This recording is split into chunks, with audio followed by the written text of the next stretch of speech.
ಭಗವದ್ ಧ್ವಜ ತೆರವಿಗೆ ಆಕ್ರೋಶ, ಪರಿಸ್ಥಿತಿ ಉದ್ವಿಗ್ನ, ಪೊಲೀಸರ ನಿಯೋಜನೆ.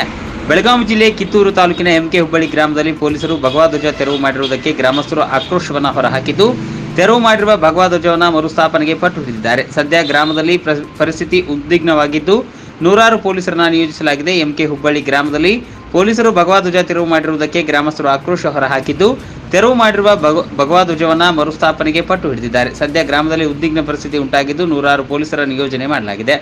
ಭಗವದ್ ಧ್ವಜ ಮರುಸ್ಥಾಪನೆ ಹಿನ್ನೆಲೆ ಸ್ಥಳೀಯ ಹಿಂದೂ ಕಾರ್ಯಕರ್ತರು ಆಯೋಜಿಸಿದ್ದ ಚಲೋ ಭಗವಾ ಅಭಿಯಾನ ರ್ಯಾಲಿಯನ್ನು ಪೂರ್ವಾನುಮತಿ ಪಡೆದಿಲ್ಲ ಎಂಬ ಕಾರಣಕ್ಕೆ ಬೆಳಗಾವಿ ಜಿಲ್ಲಾ ಪೊಲೀಸರು ತಡೆದಿದ್ದರು. ಈ ವೇಳೆ ಪೊಲೀಸರ ವಿರುದ್ಧ ಧಿಕ್ಕಾರದ ಘೋಷಣೆಗಳನ್ನು ಕೂಗಿದರು. ಸ್ಥಳಕ್ಕೆ ಪೊಲೀಸ್ ವರಿಷ್ಠಾಧಿಕಾರಿ ಭೀಮಾಶಂಕರ್ ಗುಳೇದ್ ಭೇಟಿ ನೀಡಿ ಪರಿಸ್ಥಿತಿಯನ್ನು ಅವಲೋಕಿಸಿ ಎಂಕೆ ಹುಬ್ಬಳ್ಳಿ ಪಟ್ಟಣ ಪಂಚಾಯಿತಿ ಮುಖ್ಯಾಧಿಕಾರಿ ರವೀಂದ್ರ ಬಾಗಲಕೋಟೆ ಅವರೊಂದಿಗೆ ಚರ್ಚಿಸಿದರು. ಇನ್ನು ಕಾನೂನು ಸುವ್ಯವಸ್ಥೆಗೆ ಧಕ್ಕೆಯಾಗದಂತೆ ನೋಡಿಕೊಳ್ಳುವಂತೆ ಸ್ಥಳದಲ್ಲಿ ಪೊಲೀಸ್ ಬಂದೋಬಸ್ತ್ ಸಿಬ್ಬಂದಿಗೆ ಸೂಚಿಸಿದರು.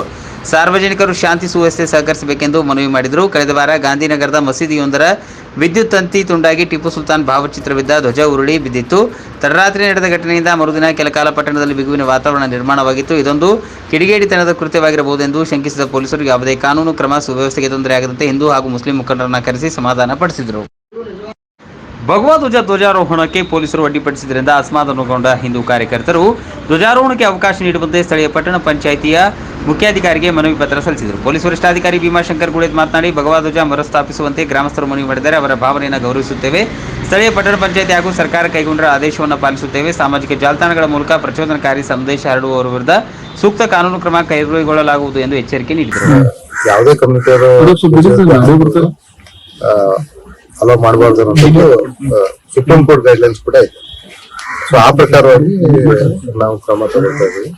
ಅದ್ರ ಜೊತೆಗೆ ಗ್ರಾಮಸ್ಥರು ಕೂಡ ನಮ್ಮ ಪಟ್ಟಣ ಪಂಚಾಯತಿ ಚೀಫ್ ಆಫೀಸರ್ಗೆ ಅವ್ರ ಮನವಿಯನ್ನು ಸಲ್ಲಿಸಿದ್ದಾರೆ.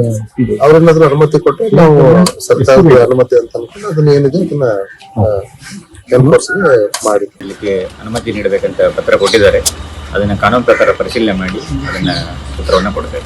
ಇದು ಧಾರ್ಮಿಕ ವಿಚಾರ ಆಗಿರೋದ್ರಿಂದ ಅಲ್ಲಿ ಮೊದಲಿಂದನೂ ಕೂಡ ಗುಡಿ ಇದೆ. ಈಗ ಗುಡಿ ನಿರ್ಮಾಣ ಆಗ್ತಾ ಇದೆ ಅಲ್ಲಿ. ಅದು ಮುಂದೆ ಧ್ವಜದ ಸ್ತಂಭದ ಮುಂದೆ ಹಿಂದೆಗಡೆ ದ್ವೀಪ ಸ್ತಂಭ ಒಂದಿದೆ. ಅವರು ಈಗ ಅಲ್ಲಿ ಮಾಡ್ಬೇಕಂತಾರೆ. ಅದು ಈಗ ಸಾರ್ವಜನಿಕ ಪ್ರದೇಶ ವ್ಯಾಪ್ತಿಗೆ ಬರ್ತಾ ಇದೆ. ಅದಕ್ಕೆ ಅದನ್ನ ಕಾನೂನು ಪ್ರಕಾರ ಕ್ರಮ ವಹಿಸ್ತಾರೆ.